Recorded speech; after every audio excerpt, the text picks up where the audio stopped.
Hi everyone, we are back with another chapter of Percy and the Battle of Labyrinth. Don't forget to like, share, and subscribe before we dive into the other chapter.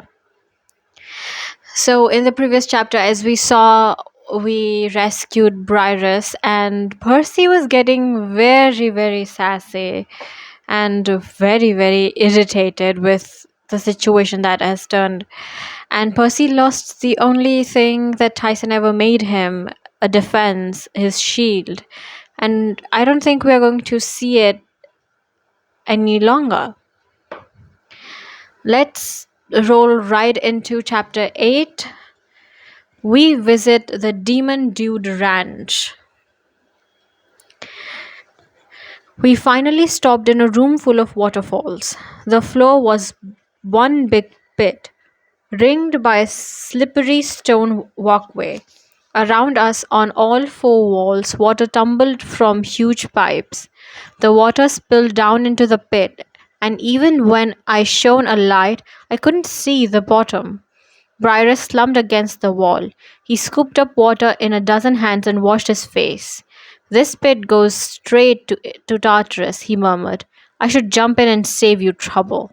Come on! That's just rude. Don't talk that way, Annabeth told him. You come back to camp with us. You can help us prepare. You know more about fighting titans than anybody. I have nothing to offer, Briarus said. I have lost everything.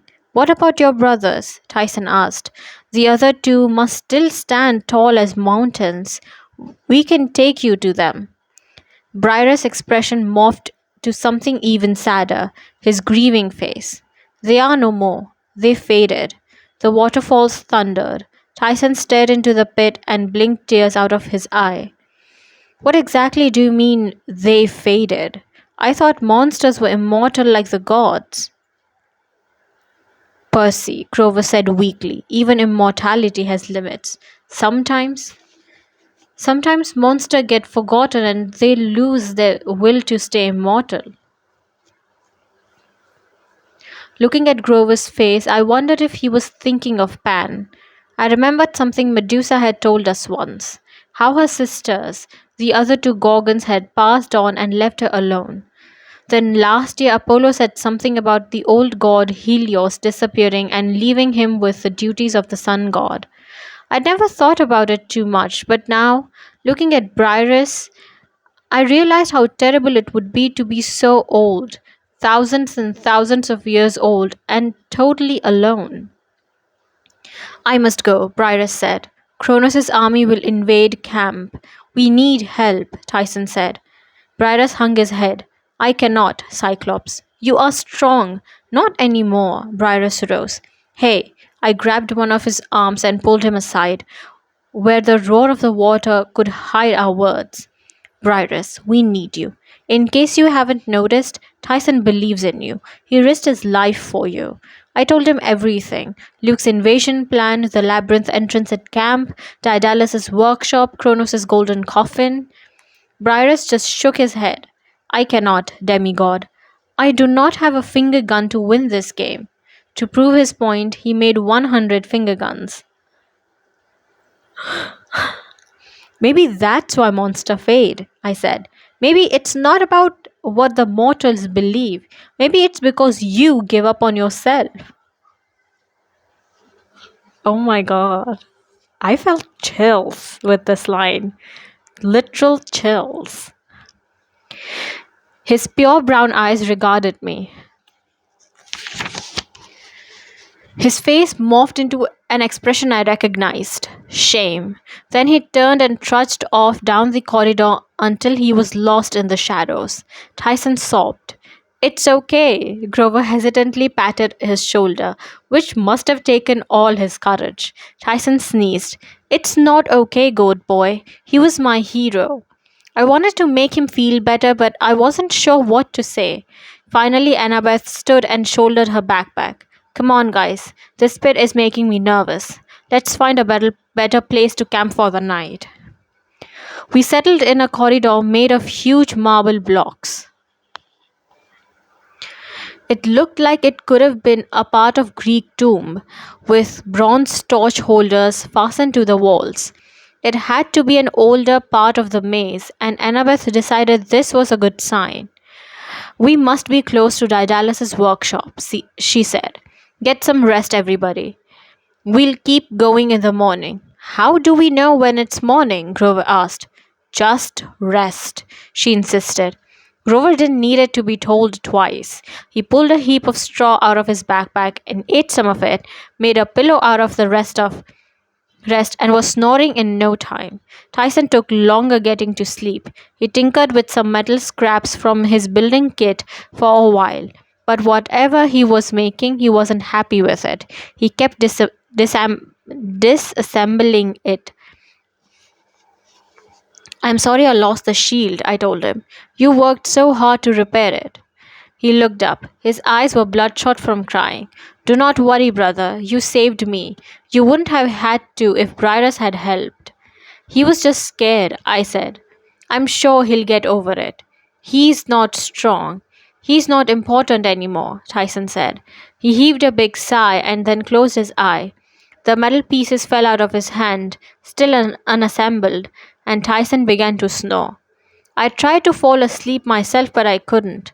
Something about getting chased by a large dragon lady with poisoned swords made it really hard to relax. I picked up my bedroll and dragged it over to where Annabeth was sitting, keeping watch. I sat down next to her. You should sleep, she said. Can't. You doing all right? Sure. First day leading the quest. Just great. We'll get there. We'll find the workshop before Luke does, I said. She brushed her hair out of her face. She had a smudge of dirt on her chin, and I imagined that she must have looked like when she was little, wandering wandering around the country with Thalia and Luke. Once she saved them from the mansion of the evil Cyclops when she was only 7. Even when she looked scared, like now, I knew she had a lot of guts. I just wish the quest was logical, she complained. I mean, we're traveling, but we have no idea where we'll end up. How can you walk from New York to California in a day? Space isn't the same in the maze. I know. It's just. She looked at me hesitantly. Percy, I was kidding myself. All that planning and reading, I don't have a clue where we're going. You're doing great. Besides, we never know what we're doing. It always works out. Remember Cersei's Island? She snorted. You made a cute guinea pig. And Waterland. How how you got us thrown off that ride? I got us thrown off. That was totally your fault. See? It'll be fine. It will be fine. It is so cute. She smiled, which I was glad to see, but the smile faded quickly. Percy, what did Hera mean when she said you knew the way to get through the maze? I don't know, I admitted. Honestly. You tell me if you did. Sure. Maybe. Maybe what? Maybe if you told me the last line of the prophecy, it would help. Not here, not in the dark, Annabeth shivered. What about the choice Janice mentioned? Hera said, Stop, Annabeth snapped. Then she took a shaky breath. I'm sorry, Percy. I'm just stressed, but I've got a lot to think about. We sat in silence, listening to strange creaks and groans in the maze, the echo of stones grinding together as tunnels changed, grew, and expanded. The dark made me think about the visions I'd seen of Nico D'Angelo, and suddenly I realized something. Nico is down here somewhere, I said. That's how he disappeared from the camp. He found the labyrinth. Then he found a path that led down even further, to the underworld. But now he's back in the maze. He's coming after me. Annabeth was quiet for a long time. Percy, I hope you're wrong. But if you're right, she stared at the flashlight beam casting a dim circle on the stone wall. I had a feeling she was thinking about her prophecy. I'd never seen her look more tired. How would I take the first watch? I'll wake you if anything happens, I said. Annabeth looked like she wanted to protest, but she just nodded, slumped into her bedroll, and closed her eyes. When it was my turn to sleep, I dreamed I was back in the old man's labyrinth prison. It looked more like a workshop now. Tables were littered with measuring instruments. A forge burned red hot in the corner. The boy I'd seen in the last dream was stoking the bellows, except he was taller now, almost my age. A weird funnel device was attached to the forge's chimney, trapping the smoke and heat and channeling it through a pipe into the floor next to a big bronze manhole cover. It was daytime. The sky above was blue, but the walls of the maze cast deep shadows across the workshop. After being in tunnels so long, I found it weird that part of the labyrinth could be open to the sky. Somehow that made the maze seem like even crueler place. The old man looked sickly. He was terribly thin, his hands raw and red from working. White hair covered his eyes, and his tunic was smudged with grease. He was bent over a table working on some kind of long metal patchwork, like a swath of chainmail. He picked up a delicate curl of bronze and fitted it into place. Done. It's done, he announced. He picked up his project. It was so beautiful my heart leaped. Metal wings constructed from thousands of interlocking bronze feathers. There were two sets. One still lay on the table. Daedalus stretched the frame, and the wings expanded to 7.5 meters. Part of me knew it could never fly. It was too heavy, and there'd be no way to get off the ground. But the craftsmanship was amazing. Metal feathers caught the light and flashed 30 different shades of gold. The boy left the bellows and ran over to see. He grinned despite the fact that he was grimy and sweaty. Father, you're a genius. The old man smiled. Tell me something I don't know, Icarus. Now hurry. It will take at least an hour to attach them. Come. Oh my god. You first, Icarus said. The old man protested, but Icarus insisted. You made them, father. You should get the honor of wearing them first. The boy attached a leather harness to his father's chest, like climbing gear, with straps that ran from his shoulders to his waist. Then he began fastening on the wings using a metal canister that looked like an enormous hot glue gun. The wax compound should hold for several hours, Daedalus said nervously as his son worked. But we must let it set first. And why would and we would do well to avoid flying too high or too low. Sea would wet the wax seals and the sun's heat would loosen them, the boy finished. Yes, father, we've been through this a million times. One cannot be too careful. I have complete faith in your inventions, father. No one has ever been as smart as you. The old man's eyes shone. It was obvious he loved his son more than anything in the world. Now I will do your wings and give mine a chance to set properly. Come. It was slow going. The old man's hands fumbled with straps. He had a hard time keeping the wings in position while he sealed them. His own metal wings seemed to weigh him down, getting in his way while he tried to work. Too slow. I am too slow, the old man muttered. Take your time, father, the boy said. The guards aren't due until boom. The workshop doors shuddered. Daedalus had barred them from the inside with a wooden brace, but still they shook on their hinges. Hurry, Icarus said. Boom, boom. Something heavy was slamming into the doors. The brace held, but a crack appeared in the left door. Daedalus worked furiously. A drop of hot wax spilled into Icarus's shoulder. The boy winced but did not cry out. When his left wing was sealed to the straps, Daedalus began working on the right. We must have more time, Daedalus murmured. They are too early. We need more time for the seal to hold. It'll be fine, Icarus said as his father finished the right wing. Help me with the manhole. Crash! The door splintered and the head of the bronze battered ram emerged through the breach. Axes cleared the debris, and two armed guards entered the room, followed by the king with the golden crown and the spear shaped beard. Well, well, the king said with a cruel smile. Going somewhere? Daedalus and his son froze, their metal wings glimmering on their backs. We are leaving,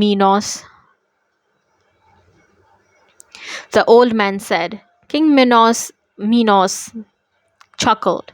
I was curious to see how far you'd get on this little project before I dashed your hopes. I must say I'm impressed. The king admired their wings. You look like metal chickens. Perhaps we should pluck you and make a soup, he decided. The guards laughed stupidly. Metal chickens, one repeated. Soup. Shut up, the king said. Then he turned again to Daedalus. You let my daughter escape, old man. You drove my wife to madness. You killed my monster and made me the laughing stock of the Mediterranean. You will never escape me. Icarus grabbed the wax gun and sprayed it at the king, who stepped back in surprise. The guards rushed forward, but each got a stream of hot wax in his face. The vent, Icarus yelled to his father. Get them! King Minos raged. Together, the old man and his son pri- prized open the manhole cover with a column of hot air blasted out of the ground. The king watched, incredulous, as the inventor and his son shot into the sky on their bronze wings carried by the updraught. Shoot them! The king yelled, but his guards had brought no bows. One threw his sword in desperation, but Daedalus and Icarus were already out of reach. They wheeled above the maze in the king's palace, then zoomed across the city of Gnosis. Or is this Kossis? No, it's probably Gnosis. And out past the rocky shores of Crete. Icarus laughed. Free father, you did it. The boy spread his wings to their full limit and soared away in the wind. Wait, be careful, Daedalus called, but Icarus was already out over the open sea, heading north and laughing for their good luck. He soared up and scared an eagle out of his flight path, then plummeted towards the sea like he was born to fly, pulling out the nose dive at the last second. His sandals skimmed the waves. Stop that! Daedalus called, but the wind carried his voice away. His son was drunk on his own freedom. The old man struggled to catch up, gliding clumsily after his son. They were miles from Crete, over a deep sea, when Icarus looked back and saw his father's worried expression. Icarus smiled. Don't worry, father. You're a genius. I trust your handiwork. The first metal feather shook loose from his wing and fluttered away. Then another. Icarus wobbled in mid-air. Suddenly he was shedding bronze feathers which twirled away from him like a flock of frightened birds. Icarus, glide, extend the wings, stay as still as possible, his father cried.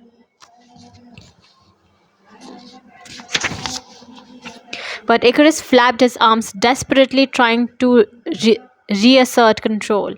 The left wing went first, ripping away from the straps. Father! Icarus cried, and then he fell. The wings stripped away until he was just a boy in a climbing harness and a white tunic, his arms extended in a useless attempt to glide. I woke with a start, feeling like I was falling. The corridor was dark. In the constant moaning of the labyrinth, I thought I could hear the anguished cry of Daedalus calling his son's name, as Icarus, his only joy, plummeted towards the sea 100 meters below.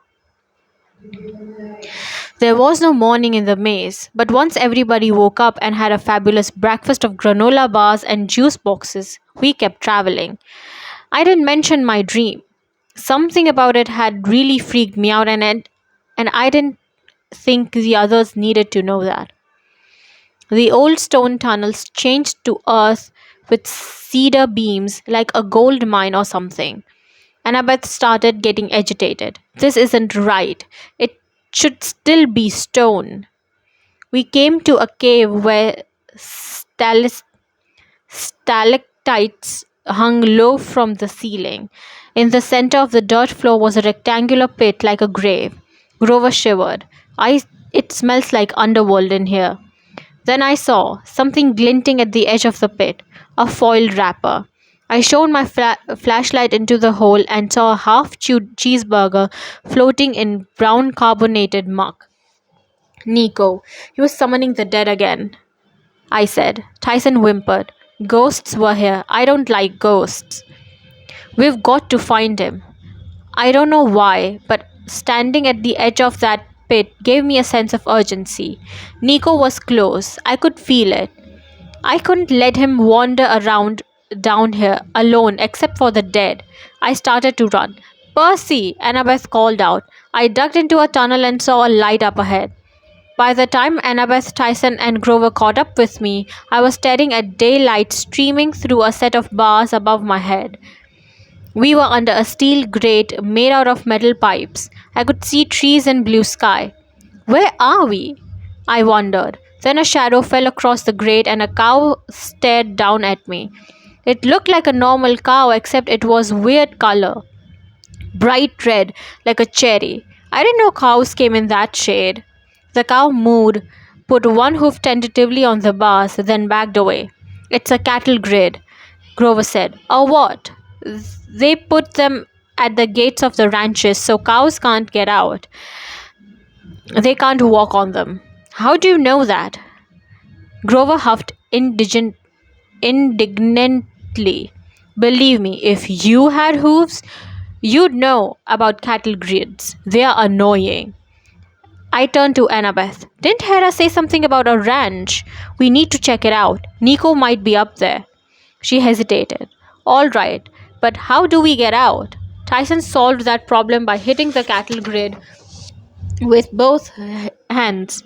It popped off and went flying out of the sight. We heard a clang and a startled moo. Tyson blushed. Sorry, cow, he called. Then he gave us a boost out of the tunnel. We were on a ranch, all right. Rolling hills stretched to the horizon, dotted with oak trees and cacti and boulders. A barbed wire fence ran from the gate in either direction. Cherry colored cow roamed around, grazing on clumps of grass. Red cattle, cattle of the sun, Annabeth said. What? They are sacred to Apollo. Holy cows! Exactly. What are they doing? Wait. Listen, Grover said. At first, everything seemed quiet, but then I heard it the distant baying of dogs. The sound got louder. Then underbrush rustled. The two dogs broke through. Except it wasn't two dogs. It was one dog with two heads. It looked like greyhound, long and snaky and sleek brown, but its neck weaved into two heads, both of them snapping and snarling and generally not very glad to see us. Bad Janus dog, Tyson cried. Orf, Grover told it and raised a hand in greeting. Two-headed dog bared its teeth. I guess it wasn't impressed that Grover could speak animal. Then its master lumbered out of the woods, and then I realized the dog was the least of our problems. He was a huge guy with stark white hair, a straw cowboy hat, and a braided white beard, kind of like Father Time, if Father Time went redneck and worked out. He was wearing jeans, a Don't Mess with Texas t shirt, and a denim jacket with the sleeves ripped off so you could see his muscles. On his right bicep was a crossed swords tattoo. He held a wooden club about the size of a nuclear warhead, and the 20-centimeter spikes bristling at the business end. Heel, Orthus, he told the dog. The dog growled at us once more, just to make his feelings clear, then circled back to his master's feet. The man looked us up and down, keeping his club ready. What we got here? Cattle rustlers? He asked. Just travelers. We are on a quest, Annabeth said. Half-bloods, eh? The man's eyes twitched. Started to say, how did you know? Annabeth put a hand on my arm. I'm Annabeth, daughter of Athena. This is Percy, son of Poseidon, Grover the satyr, Tyson the Cyclops, the man finished. Yes, I can see that. He glowered at me. And I know half-bloods because I am one, Sonny. I am Urian, the cowherd of this here ranch, son of Ares. You came through the labyrinth like the other one, I reckon. The other one? I asked. You mean Nico D'Angelo? We got a load of visitors from the labyrinth. Urian, Euritian said darkly. Not many ever leave. Wow, I feel welcome, I said. The cowherd glanced behind him like someone was watching. Then he lowered his voice. I'm only going to say this once, demigods. Get back in the maze now, before it's too late. We're not leaving, Annabeth insisted. Not until we see this other demigod. Please. Then you leave me no choice. Missy, I've got to take you to see the boss. I didn't feel like we were hostages or anything. Euritian walked alongside us with his club across his shoulder. Orthus, the two-headed dog, growled a lot and sniffed at Grover's legs and shot into the bushes once in a while to chase animals. But Euritian kept him more or less under control. We walked down a dirt path that seemed to go on forever. It must have been close to 40 degrees, which was a shock after San Francisco. Heat shimmered off the ground. Insects buzzed in the trees. Before we'd gone very far, I was sweating like crazy. Flies swarmed us. Every so often, we'd see a pen full of red cows or even stranger animals. Once we passed a corral where the fence was coated with asbestos. Inside, a herd of fire-breathing horses milled around. The hay in their feeding trough was on fire. The ground smoked around their feet, but the horses seemed tame enough. One big stallion looked at me and whined, columns of red flame billowing out of his nostrils. I wondered if it hurt his sinuses. What are they for? I asked. We raise animals for lots of clients. Euritian scowled. Apollo, Diomedes, and others. Like who? No more questions. Finally, we came out of the woods. Perched on a hill above us was a big ranch house, all white stone and wood and big windows. It looks like Frank Lloyd Wright, Annabeth said. I guess she was talking about some architectural thing. To me, it just looked like a kind of place where a few demigods could get into serious trouble. We hiked up the hill. Don't break the rules. Euritian warned as we walked up the steps of the front porch. No fighting, no drawing weapons, and don't make any comments about the boss's appearance. Why, what does he look like? I asked. Before Euritian could reply, a new voice said, Welcome to the Triple G Ranch. The man on the porch had a normal head, which was a relief. His face was weathered and brown from years in the sun. He had slick back black hair and black penciled mustache like villains have in old movies. He smiled at us, but the smile wasn't friendly, more amused, like, oh boy, more people to torture. I didn't ponder that very long though, because then I noticed his body, or bodies. He had three of them. Now you'd think I would have got used to weird anatomy after Janus and Brarius, but this guy was three complete people. His neck connected to the middle chest like normal, but he had two more chests onto either side, connected at the shoulders, with a few centimeters in between. His left arm grew out of his left chest, and the same on the right. And so he had two arms, but four armpits. If that makes any sense, it doesn't. The chests all connected into one enormous torso with two regular but very beefy legs, and he wore the most oversized pair of Levi's I'd ever seen. His chest each wore a different color: western shirt, green, yellow, and red, like spotlight. I wondered how he dressed the middle chest since it had no arms. The cowherd Eurasian nudged me. Say hello to Mr. Gueron. Hi, nice ranch. Nice ranch you have.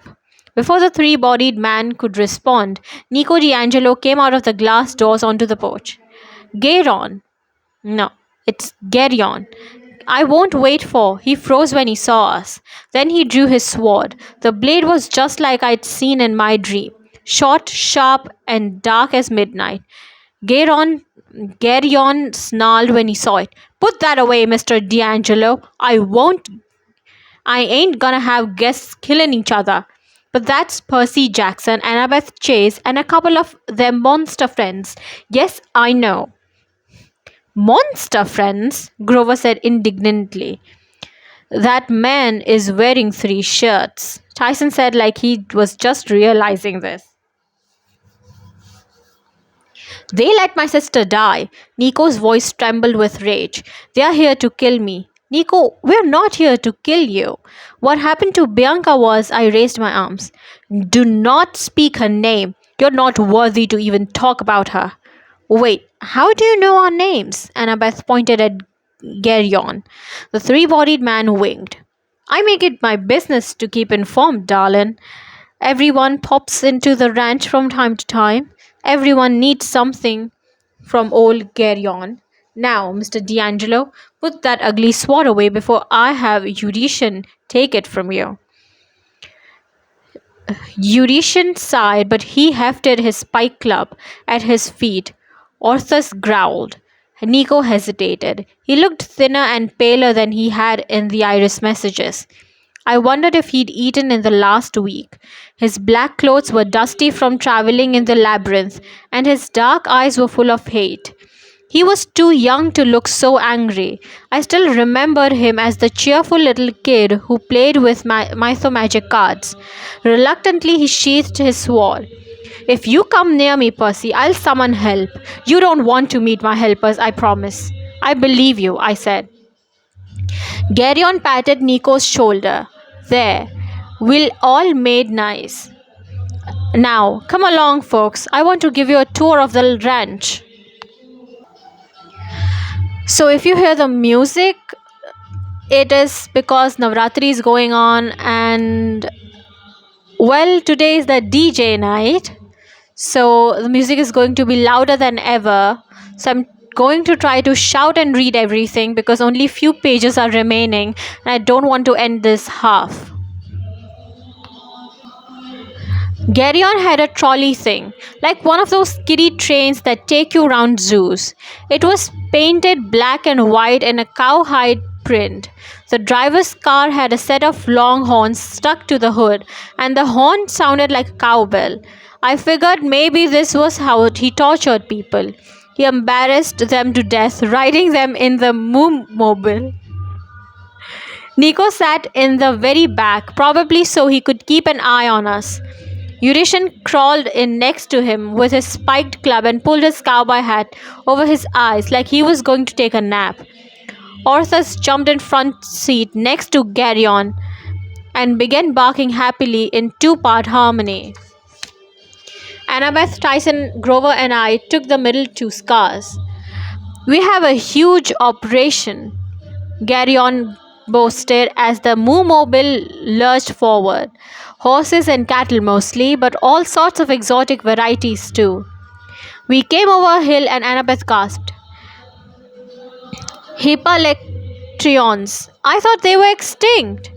At the bottom of the hill was a fenced-in pasture with a dozen of weirdest animals I'd ever seen. Each had the front half of a horse and the back half of a rooster. Their rare feet were huge yellow claws. They had feathery tails and red wings. As I watched, two of them got in a fight over a pile of seed. They reared up on their back legs and whined and flapped their wings at each other until the smaller one galloped away, its rare bird legs putting a little hop in its step. step. Rooster ponies. Do they lay eggs? Tyson said in amazement. Once a year. Garyon grinned in the rearview mirror. Very much on demand for omelets. That's horrible. They must be endangered species, Annabeth said. Garyon waved his hand. Gold is gold, darling, and you haven't tasted the omelets. That's not right, Grover murmured, but Garyon just kept narrating the tour. Now, over here we have our fire breathing horses, which you may have seen on your way in. They are bred for war, naturally. What war? I asked. Garyon grinned slyly. Oh, whichever one comes along. And over yonder, of course, are our prize red cows. Sure enough, hundreds of cherry colored cattle were grazing the side of a hill. So many, Grover said. Yes, well, Apollo is too busy to see them, Garyon explained. So he subcontracts to us. We breed them vigorously because there's such a demand. For what? I asked. Garyon raised an eyebrow. Meat, of course. Armies have to eat.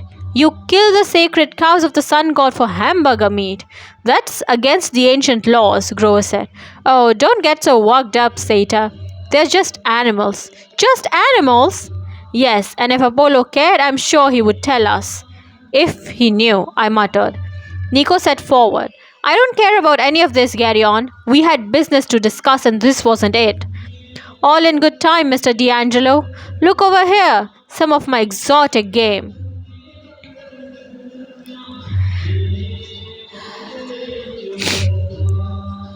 The next field was ringed in barbed wire. The whole area was crawling with giant scorpions. Triple G Ranch, I said, suddenly remembering. Your mark was on the crates of camp. Quintus got his scorpions from you. Quintus, short grey hair, muscular swordsman, Garyon mused. Yeah, never heard of him. Now, over here are my prized stables. You must see them. I didn't need to see them because as soon as we got within 300 meters, I started to smell them. Near the bank of a green river was a horse corral the size of a football field. Stables lined on one side of it. About 100 horses were milling around in the muck, and when I say muck, I mean horse poop. It was the most disgusting thing I'd ever seen. Like a poop blizzard had come through and dumped a meter deep pile of the stuff overnight. The horses were really gross from wading through it, and the stables were just as bad. It reeked like you would not believe. Worse than the garbage boats on the East River. Even Nico gagged. What is that? My stables. Well, actually they belong to Aegis, but we watch over them for a small monthly fee. Aren't they lovely? Garyon said. They're disgusting, Annabeth said. Lots of poop, Tyson observed. How can you keep animals like that? Grover cried. You're getting on my nerves. These are flesh-eating horses, see? They like these conditions, Garyon said. Plus, you're too cheap to have them cleaned. Eurytion mumbled from under his hat. Quiet, Garyon snapped. All right, perhaps the stables are a bit challenging to clean. Perhaps they do make me nauseous when the wind blows the wrong way, but so what? My clients still pay me well. What clients? I demanded. Oh, you'd be surprised how many people will pay for flesh-eating horse. They make great garbage disposals. Wonderful way to terrify your enemies. Great at birthday parties. We rent them out all the time. You're a monster, Annabeth decided. Garyon stopped the moo mobile and turned to look at her. What gave it away? Was it the three bodies? You have to let those animals go. It's not right, Grover said. And the clients you keep talking about, Annabeth said. You work for Kronos, don't you? You're supplying his army with horses, food, and whatever they need. Garyon shrugged, which was very weird since he had 3 sets of shoulders. It looked like he was doing the wave all by himself. I work for anyone with gold, young lady. I am a businessman, and I sell them anything I have to offer. He climbed out of the moo mobile and strolled towards the stables as if enjoying the fresh air. It would have been a nice view with the river and the trees and the hills and all, except the quagmire of horse muck. Nico got out of the back car and stormed over to the garryon. The cowherd Eurasian wasn't as sleepy as he looked. He hefted his club and walked after Nico. I came here for business, Garyon, and you haven't answered me, Nico said. Garyon examined a cactus. His left arm reached over and scratched his middle chest. Yes, you'll get a deal all right. My ghost told me you could help. He said you could guide us to the soul we need. Wait a second. I thought I was the soul you wanted. Nico looked at me like I was crazy. You? Why would I want you? Bianca's soul is worth 1,000 of yours. Now, can you help me, Garyon, or not? Oh, I imagine I could. Your ghost friend, by the way, where is he? The rancher said. Nico looked uneasy. He can't form in broad daylight. It's hard for him, but he's around somewhere. I'm sure. Minos likes to disappear when things get difficult, Garyon said. Minos. I remember the man I'd seen in my dreams, with the golden crown, the pointed beard, and the cruel eyes. You mean the evil king? That's the ghost who's been giving you advice? It's none of your business, Percy. Nico turned back to Garyon. And what do you mean about things getting difficult? Well, you see, Nico. Can I call you Nico? The three-bodied man sighed. No. You see, Nico, Luke Castellan is offering very good money for half-bloods, especially powerful half-bloods. And I'm sure when he learns your little secret, who you really are, he'll pay very, very well indeed. Nico drew his sword, but Eurasian knocked it out of his hand. Before I could get up, Orthus pounced on my chest and growled, his face barely centimeters away from mine. I would stay in the car, all of you, Garyon warned, or Orpheus will tear Mr. Jackson's throat out. Now, Eurasian, if you would be so kind, secure Nico. Coward spat into the grass. Do I have to? Yes, you fool. Eurasian looked bored, but he wrapped one huge arm around Nico and lifted him up like a wrestler. Pick up the sword too. There's nothing I hate worse than Stygian iron, Garyon said with distaste. Eurasian picked up the sword carefully not to touch the blade. Now, Garyon said cheerfully, we'd had the tour. Let's go back to the lodge, have some lunch, and send an iris message to our friends in the Titan army. You fiend! Annabeth cried. Garyon smiled at her. Don't worry, my dear. Once I've delivered Mr. D'Angelo, you and your party can go. I don't interfere with quests. Besides, I've been paid well to give you safe passage, which does not, I'm afraid, include Mr. D'Angelo. Paid by whom? What do you mean? Annabeth said. Never mind, darling. Let's be off, shall we? Wait, I said, and Orpheus growled. I stayed perfectly still so he wouldn't tear my throat out. Garyon, you said you're a businessman. Make a deal. Garyon narrowed his eyes. What sort of deal? Do you have gold? I've got something better. Barter. But Mr. Jackson, you've got nothing. You could have him clean the stables, Eurasian suggested innocently. I'll do it. If I fail, you get all of us. You can trade us all to Luke for gold. Assuming the horses don't eat you, Garyon observed. Either way, you get my friends. But if I succeed, you've got to let all of us go, including Nico. No, don't do me any favors, Percy, Nico screamed. I don't want your help. Garyon chuckled. Percy Jackson, those stables haven't been cleaned in 1,000 years. Though it's true, I might be able to sell more stable spaces if all that poop was cleared away. So, what have you got to lose? The rancher hesitated. All right, I'll accept your offer, but you have to get it done by sunset. If you fail, your friends get sold and I get rich. Deal. He nodded. I'm going to take your friends with me back to the lodge. We'll wait for you there. Yurishan gave me a funny look. It might have been sympathy. He whistled and the dog jumped off me and onto Annabeth's lap. She yelped. I knew Tyson and Grover would never try anything as long as Annabeth was a hostage. I got out of the car and locked eyes with her. I hope you know what you're doing, she said quietly. I hope so too. Garyon got behind the driver's wheel. Eurytion hauled Nico into the back seat. Sunset. Not later. Garyon reminded me. He laughed at me once more, sounded his cowbell horn, and the Moo Mobile rumbled off down the trail. This sounds like those. Damn it! It got out of. Anyway, that was a large chapter, and finally we have Nico in our hands, and I hope that we all make it safe. Thank you so much for watching because I don't think I can talk anymore. The DJ is about to start. So, thank you so much for listening to me and watching me, and I will see you guys tomorrow with a new chapter. Bye.